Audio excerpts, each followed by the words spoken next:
Emanuel, que significa que Cristo é ungido. No Antigo Testamento, 3 pessoas eram ungidas: o rei, o profeta e o sacerdote.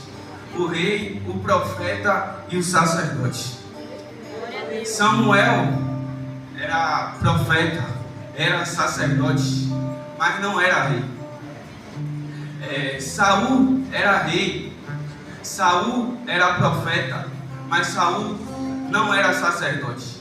Só Jesus nasceu rei, profeta, sacerdote. Esse nome até hoje é ridicularizado. Enquanto Jesus estava aqui na terra, os homens chamaram Jesus de blasfemo. Os homens humilharam o nome de Jesus e chamaram de Jesus de um ser possesso por demônios, ou príncipe de demônios. O maior prazer do diabo é ver pessoas ridicularizando o nome de Jesus. O maior prazer do diabo é ver as pessoas difamando o nome de Jesus. Chega a ser um nível intrigante, pessoas que invocam o nome de Jesus de maneira errada. Mas você pode se perguntar, por que Jesus tem um nome sobre todo nome, apesar de ser um nome tão desprezível por aqueles que não amam a Deus? Porque enquanto os homens anularam o seu nome, enquanto os homens difamaram o seu nome, Paulo vai dizer em Filipenses: Deus o Pai o exaltou. Oh, glória a Deus! Amém! Sabe o que é interessante aqui? Enquanto os homens anularam o seu nome, enquanto os homens difamaram o seu nome, o Pai honrou o seu nome. O Pai exaltou o nome de Jesus. E sabe o que isso quer dizer? O que você vai dizer comigo agora? Diga assim: quando eu louco, eu me assemelho a anjos. Quando eu prego, eu me assemelho aos apóstolos. Mas quando, vivendo, praticando, eu amo o nome de Jesus e me torno semelhante a Deus. Cada um de nós que entramos aqui, precisamos de respeito pelo nosso nome. Eu não conheço uma pessoa que não exige respeito pelo seu próprio nome. Mas o nome de Jesus, ele não precisa do respeito de ninguém. O nome de Jesus, ele não precisa da honra de ninguém. O nome de Jesus merece toda a honra. O nome de Jesus merece toda a glória. Ele não precisa, ele merece. E entrando no tema que eu quero falar sobre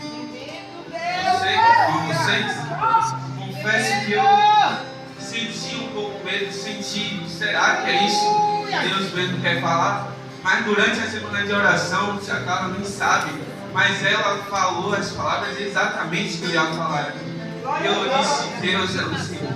E eu quero falar nesta noite aqui algumas coisas que Jesus teve que fazer para ter o nome sobre todo nome. O nome de Jesus não foi conquistado de mão beijada. O nome de Jesus não foi conquistado de uma hora para outra. Alguém poderia perguntar: alguém poderia dizer na verdade: mas ele é filho de Deus, então ele teria que ter sim um nome sobre todo nome. Mas não, Deus não faz as coisas apenas pela sua soberania. Deus também traz um caminho para que ninguém abusasse, como se ele estivesse abusando do seu próprio poder. E a primeira coisa que Jesus teve que fazer para ter o nome sobre todo nome foi vencer a si mesmo. Aleluia. Esses 2 versículos 5 ao 7 vai dizer: não teve por usurpação ser igual a Deus. Não teve por usurpação ou vaidade ser igual a Deus. Irmãos, eu imagino quando o projeto de consumação lá no céu, eu imagino quando Deus criou esse plano de Jesus vir na terra, ele precisava que Deus, porque Jesus é Deus, viesse aqui à terra e viesse levar a salvação aos homens. Mas para que Deus viesse aqui à terra e vir trazer salvação para salvar nós, ele precisava vestir-se de carne, vestir-se de pele, vestir-se de ossos e se sujeitar às mesmas coisas que nós passamos. E eu imagino Jesus obedecendo a Deus e falando: eu topo, eu aceito. Mas para que Deus viesse aqui embaixo, que é Jesus, ele precisava deixar toda a sua glória lá em cima. Ele teria que se sujeitar a ser blasfemado, a ser torturado, a ser cuspido, a ser violentado.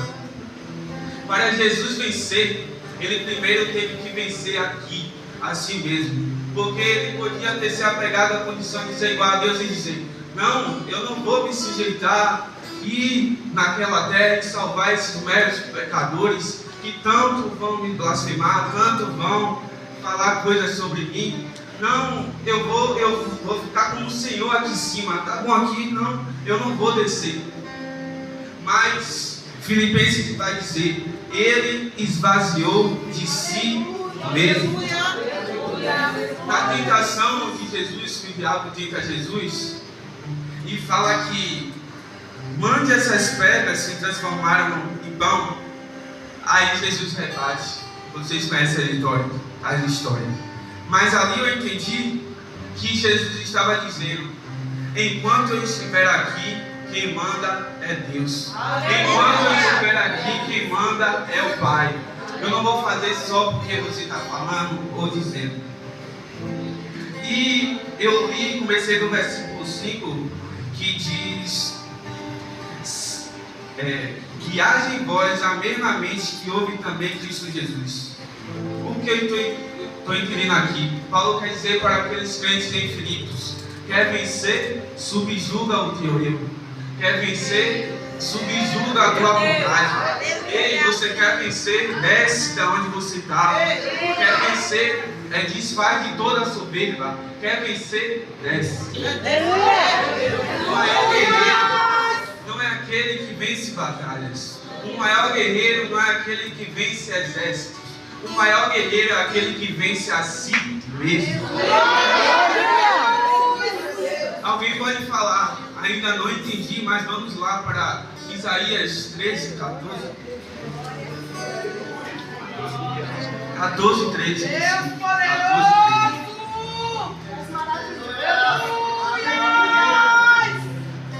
14, 13 e 14. Está falando de Lúcifer aqui e fala: afinal, tu costumavas declarar em teu coração: hei de subir até os céus, erguerei o meu trono acima das estrelas de Deus. Eu me estabelecerei na montanha da Assembleia, no ponto mais elevado de Zafã, o alto do norte, Monte Santo. Tá? Subirei mais alto que as mais altas nuvens, torna-me-ei semelhante ao Altíssimo, ou torna-me-ei semelhante a Deus. Ou seja, qual foi o pecado de Lúcifer? Quando ele colocou no coração que ele seria igual a Deus. Quando ele colocou no coração que ele queria ser mais que Deus. E Lúcifer fez Adão e Eva pecar no mesmo pecado que ele foi destituído. Gênesis 3:5. Aleluia!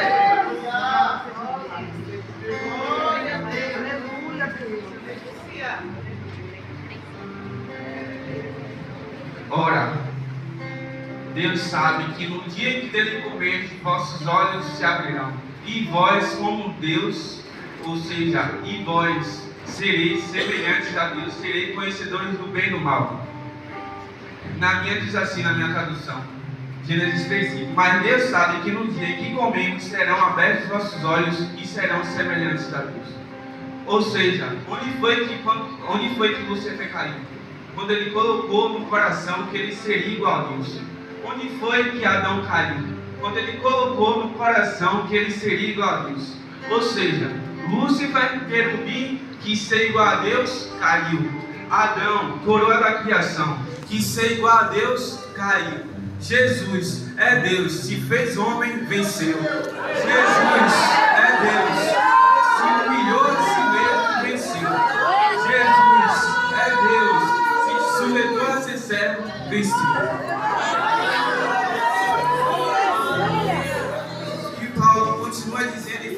Filipenses 2, versículo 8. Aleluia. 2, versículo 6. Paulo vem dizendo: e ele quem? Jesus, mesmo sendo Deus, não teve por vaidade ser igual a Deus. Qual foi a vaidade de Lúcifer? Ser igual a Deus. Qual foi a vaidade do homem? Ser igual a Deus. Jesus não teve por vaidade ser igual a Deus. Antes humilhou a si mesmo. Partindo para a segunda coisa que Jesus teve que fazer, para ter o nome sobre todo o nome, foi viver 33 anos na terra. E uma palavra define os primeiros 30 anos de Jesus na terra. E essa palavra é anonimato. Jesus passa 2 anos em uma casa em Belém.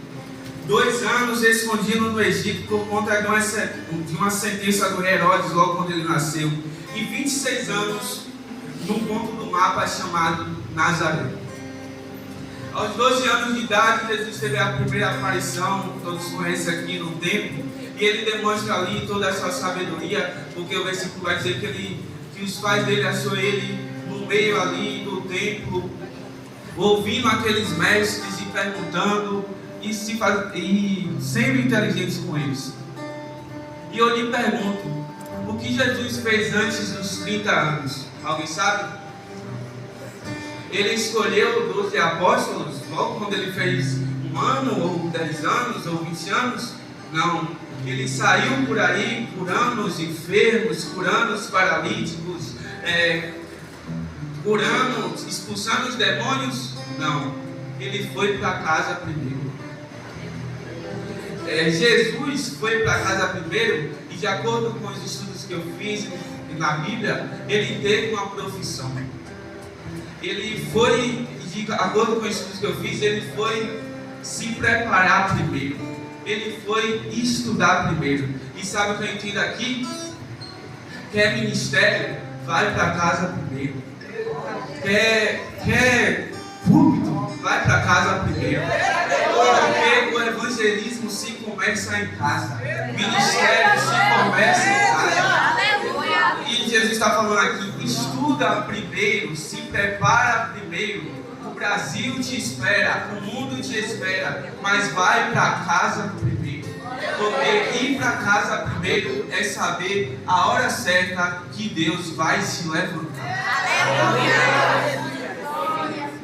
Partindo para a terceira coisa que Jesus teve que fazer para ter nome sobre todo nome, foi iniciar o seu ministério.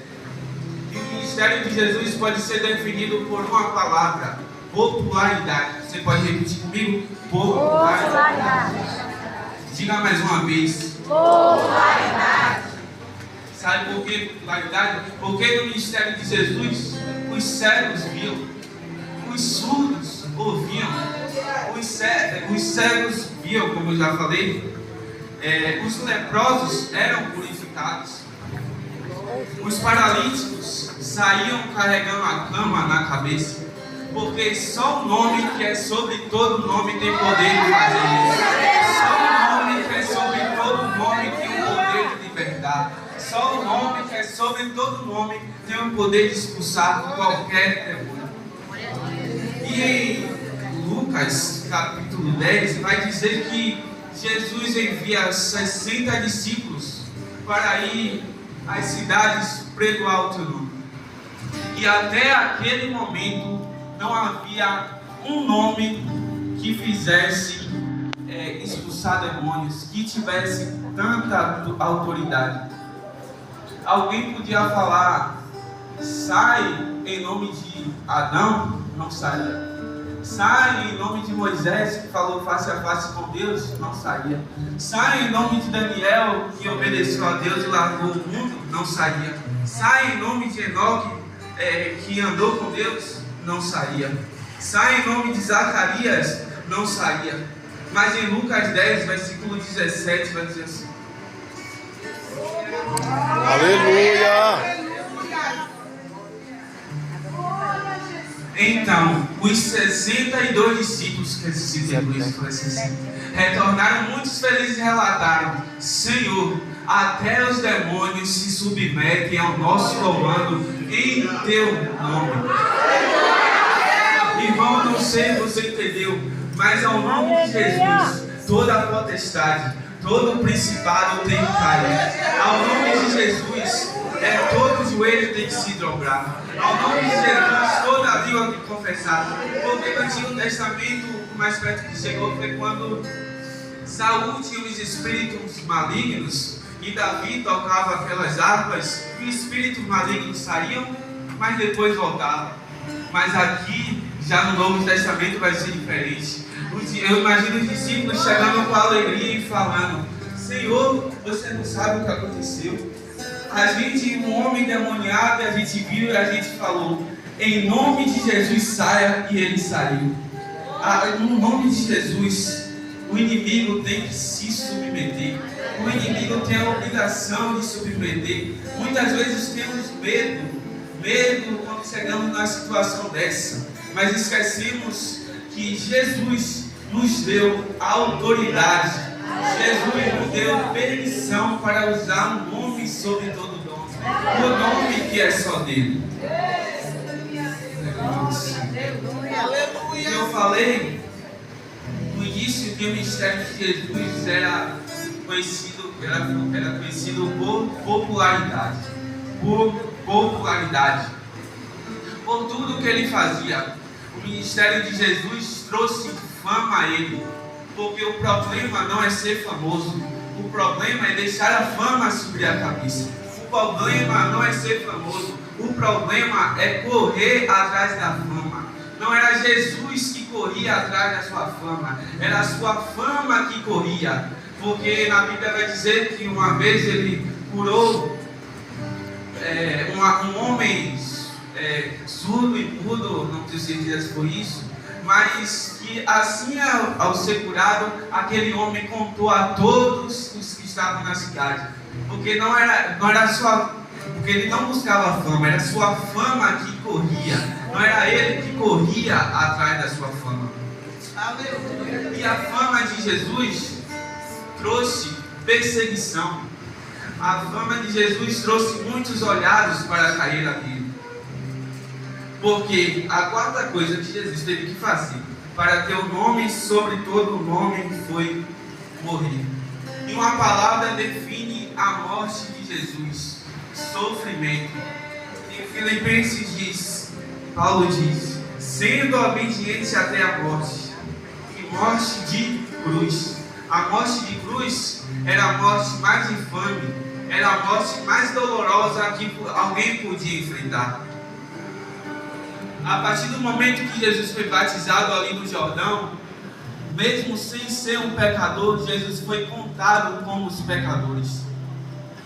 No Getsemane, a sua angústia e o terror emocional de carregar o peso, o pecado de toda a humanidade, fizeram Jesus sangrar. Ele teve que sofrer sozinho um cálice amargo da ira de Deus.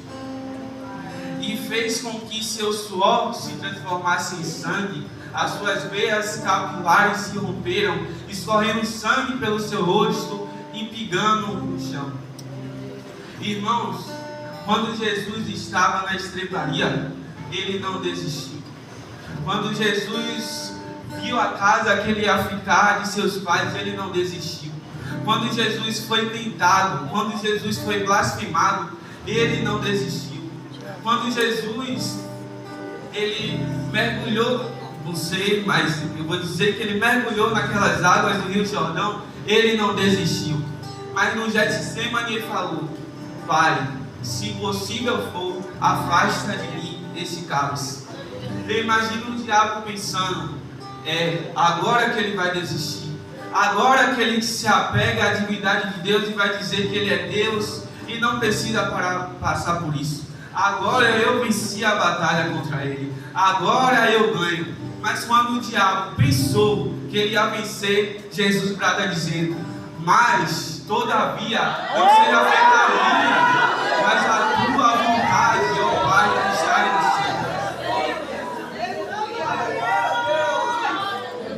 céu. Toque alguém que está do seu lado e diga: ele não desistiu. Se Jesus não desistiu, os jovens não vão desistir. A igreja não vai desistir.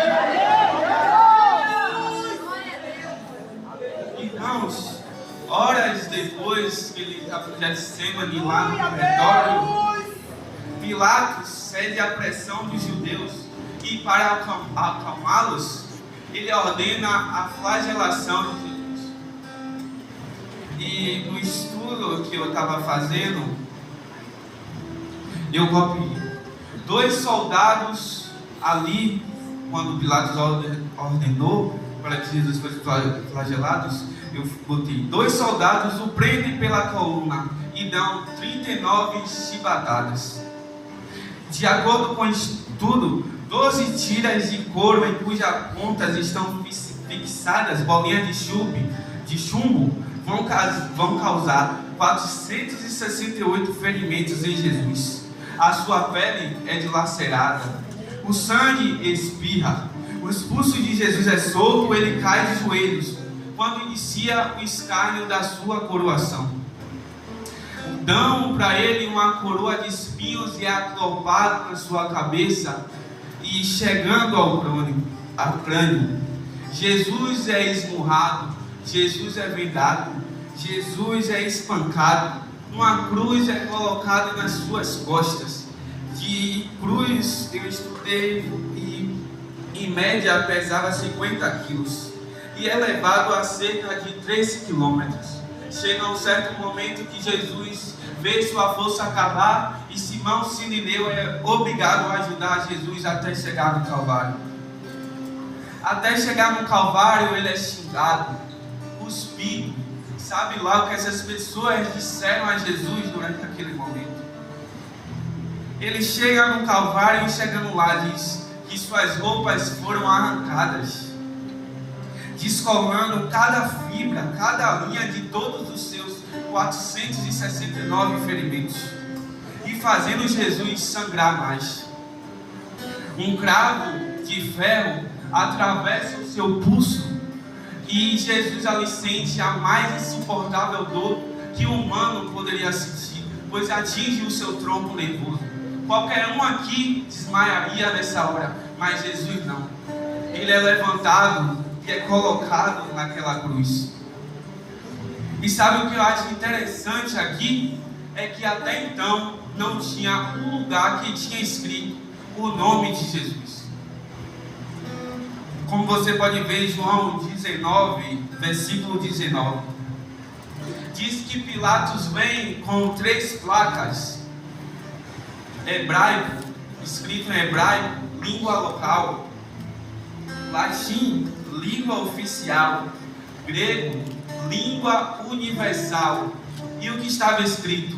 Jesus, Rei dos Judeus.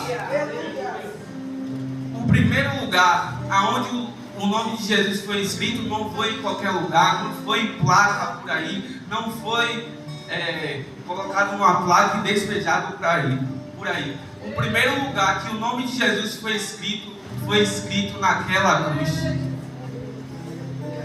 E Pilatos, na história, diz que os judeus, alguns pararam ele e falaram: muda o que está escrito lá.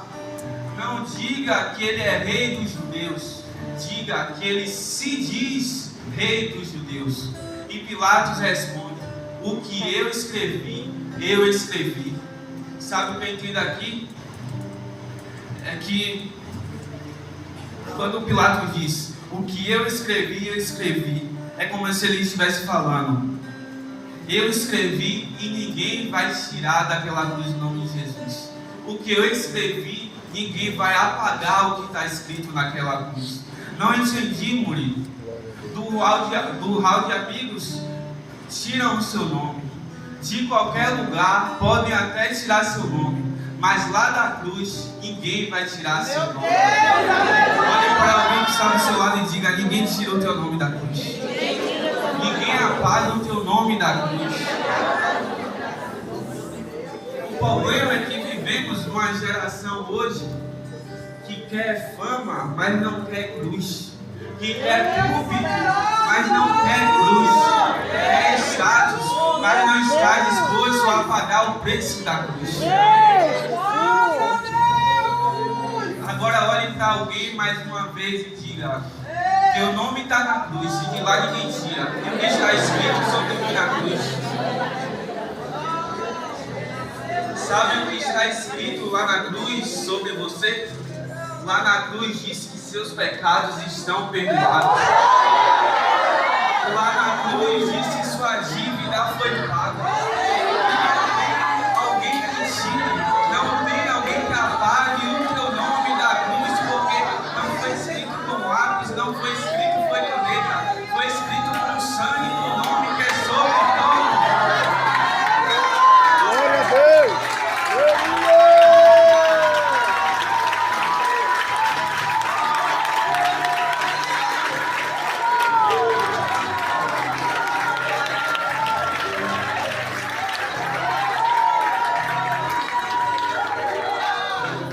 E a quinta coisa que Jesus teve que fazer para ter o nome sobre todo nome foi ressuscitar.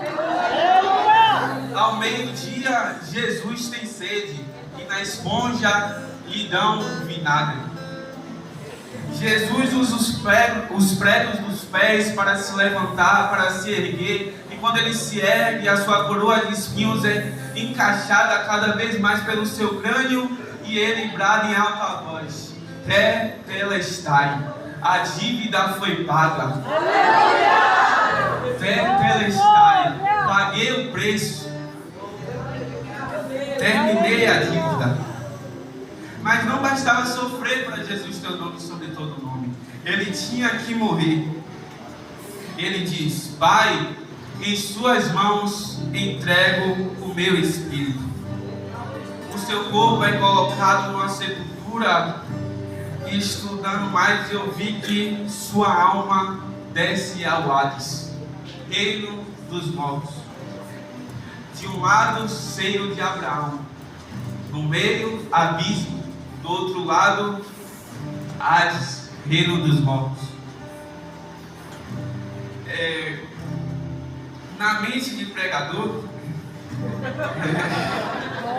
eu imagino Jesus chegando naquele reino dos mortos e a morte ali na porta e perguntando: qual é o seu nome? Ele diz: Jesus. O que você fez? Morri por todos os pecadores. Qual é o nome do Pai? Jeová.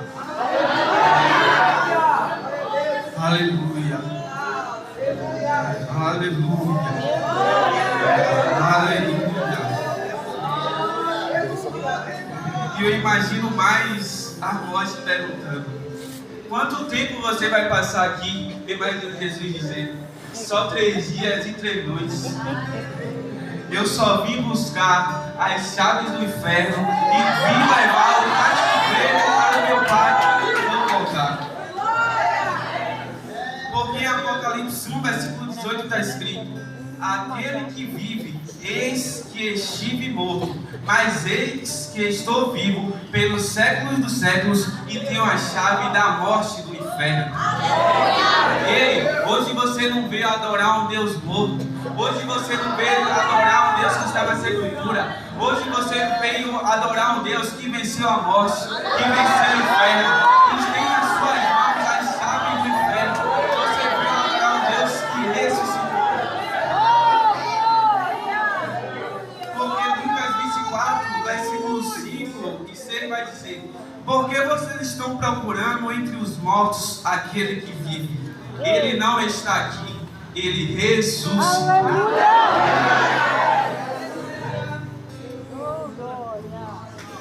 E uma das últimas coisas que Jesus fez para ter o nome sobre todo nome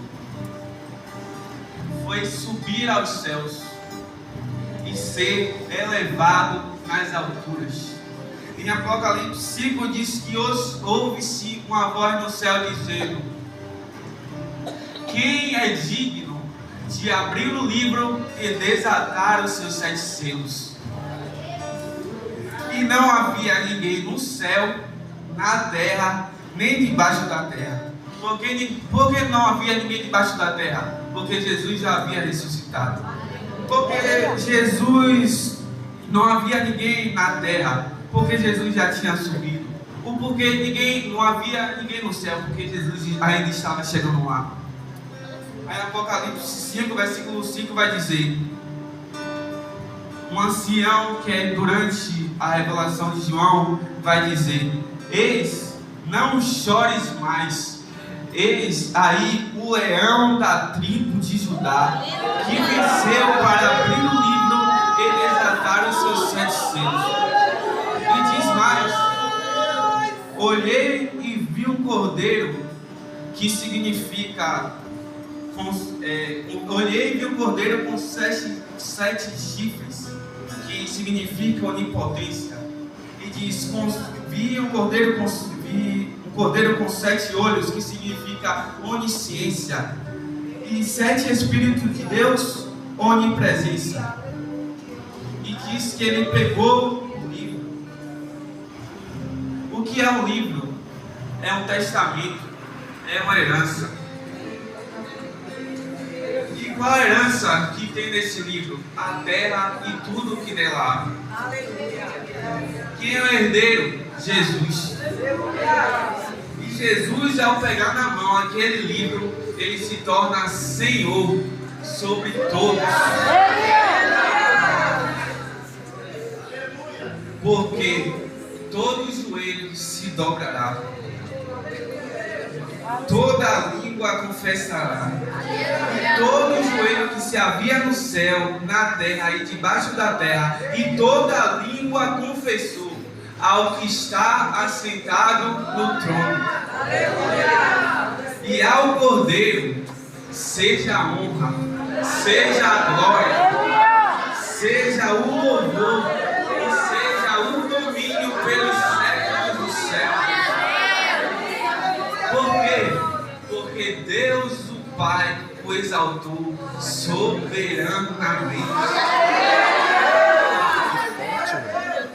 E sabe o que eu acho interessante aqui? É que Jesus pagou um alto preço para ter o nome sobre todo nome. Jesus pagou uma alta dívida, foi sujeito à humilhação, foi sujeito à morte. Mas sabe o que eu acho interessante? É que antes de ele subir, ele falou assim: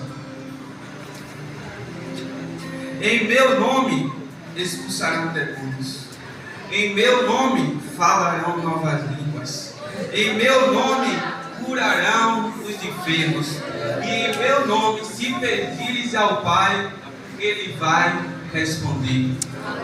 Eu não sei se você entendeu, mas o nome de Jesus, Ele tem poder. O nome de Jesus é digno de toda a honra, de toda a glória, é de toda a majestade. Ele subiu aos céus, Ele foi exaltado, Ele foi glorificado. Ele não deixou a autoridade, Ele não deixou a procuração do seu nome. Como eu já falei, que Ele disse: em meu nome expulsarão demônios. Porque Jesus podia falar: paguei um alto preço por eles, eles me difamaram tanto aqui nessa ida à terra, eles humilharam tanto ao meu nome, vou subir e não vou deixar nada para eles. Mas Ele deixou a herança do nome deles para nós. Assim como Ele foi herdeiro do nome sobre todo nome, Ele deixou a herança do nome dele para nós. Ele deixou a herança. E o nome de Jesus tem poder, como já foi falado nesta noite. O nome de Jesus que é digno de toda a honra. Porque, como eu falei, o nome de Jesus, no nome de Jesus acontecia muitos milagres, acontecia muitas profecias, e não tinha outro nome, para falar isso. Só existe um nome, o nome de Jesus. Que os jovens, que vocês venham entender o que está escrito atrás dessa camisa, que está escrito nome sobre todo nome. Que a gente não é um nome de brincadeira, não é um nome para fazer pegadinha só por estar estampado aí. Mas Jesus é o único que tem um nome sobre todo nome. Que não, como eu disse aqui, não devemos ter medo em situações que se depararmos com aflições, que se depararmos com o inimigo, que venhamos usar o nome dele de maneira séria, de maneira correta, que não venhamos difamar o nome dele por qualquer coisa, mas que venhamos confiar no nome dele, que venhamos falar: no nome de Jesus vai acontecer tal coisa, no nome de Jesus vai acontecer alguma coisa, no nome de Jesus você vai ser libertado, no nome de Jesus você vai ser curado, no nome de Jesus você vai vencer, no nome de Jesus você vai conquistar tudo aquilo, porque o nome dele tem poder, o nome dele tem toda a majestade, é só o nome dele, é o nome sobre todos, todos é todos, não quer dizer que é o nome sobre um, nome sobre dois, nome sobre três, é nome sobre todos. Aleluia! O nome de Jesus requer de nós temor, requer de nós responsabilidade e muita precisão. Porque, como eu já falei aqui, ninguém aqui adquiriu um nome de uma hora para outra. Ninguém aqui adquiriu um nome de moral, de estima, de uma hora para outra. O nome de Jesus, ele não foi de uma hora para outra. O nome de Jesus, ele teve que lutar, ele teve que se sujeitar, ele teve que vencer assim. Porque muitas pessoas falam: Jesus tem o nome sobre todo nome, porque ele é Deus e é a obrigação dele ter. Mas não, ele lutou. Não foi de mão beijada, não foi de graça. Ele lutou pela glória do Pai. Que venhamos honrar esse nome, que venhamos declarar toda a majestade sobre esse nome. Aleluia, Jesus. Poderia falar aqui horas e horas sobre o que Jesus fez com o nome dele, o que Jesus fez, o que as pessoas fizeram com o nome dele. Mas que venhamos poder entender isso, que venhamos poder entender que só o nome de Jesus tem poder, só o nome de Jesus é digno. E como em Filipenses está escrito que, e sendo achado na forma de homem, humilhou a si mesmo e tornou-se obediente até a morte, e morte de cruz. Por esta razão, Deus também o exaltou à mais elevada posição e lhe deu um nome acima de todo nome, para que o nome de Jesus se dobre em todo o joelho dos que estão no céu, na terra e debaixo da terra, e para que toda a língua confesse. Não é uma língua, não é só em português, não é só em inglês, não é só em aramaico, não é só em hebraico, não é só em espanhol, não é só em italiano, não é só em grego, é toda a língua que confessar que Jesus Cristo é o Senhor. Porque naquele grande dia ele vai voltar. A palavra diz que todo joelho vai se dobrar e toda a língua vai confessar que ele é o Senhor. Então que venhamos estar nos preparando, que venhamos se manter em santidade, que venhamos honrar o nome de Jesus enquanto estivermos aqui na terra. Porque quando eu estava falando a palavra, eu falei que enquanto Jesus estava aqui na terra, as pessoas difamaram o seu nome. E até hoje, na atualidade, é assim. A gente vê pessoas usando o nome de Jesus para qualquer coisa, usando o nome de Jesus por brincadeira, usando o nome de Jesus de maneira fútil. Mas como a Levita falou aqui, claro, que esse nome tem poder, que não venhamos ficar brincando com esse nome, que venhamos entender a autoridade desse nome, que possamos sair desse culto sabendo da autoridade do Senhor, que venhamos sair desse culto sabendo da autoridade do nome sobre todo nome, que a partir de hoje venhamos usar este nome com fé, usar este nome sendo firme, porque eu mesmo, não quer dizer que eu não falava na oração que Jesus tinha um nome sobre todo nome, mas a partir do momento que Tia Carla falou que eu ia pregar no congresso, e eu fui estudando e descobrindo mais sobre esse nome, sobre todo nome, na minha oração eu não deixo uma vez eu não falar que Jesus tem um nome sobre todo nome. Na minha oração eu falo: Pai, Tu és que tem o nome que tem que ser exaltado. Pai, Tu é que tem o nome sobre todo nome. Que não seja antes de eu subir aqui, antes de eu vir aqui, esse dia antes, eu falava que não seja que eu não venha subir naquele púlpito, naquele altar, para a minha glória, para me mostrar, para dizer que eu sei pregar. Porque muitas pessoas estão assim para esse mundo, quer subir no altar por fama, quer subir no altar para glória de si mesmo. Mas a glória é toda dele, a honra é toda dele. O que eu falei aqui não foi de mim, foi o Espírito Santo, foi ele que agiu aqui. Então, que venhamos sair daqui crendo na autoridade que tem esse nome. Que venhamos crer somente nele.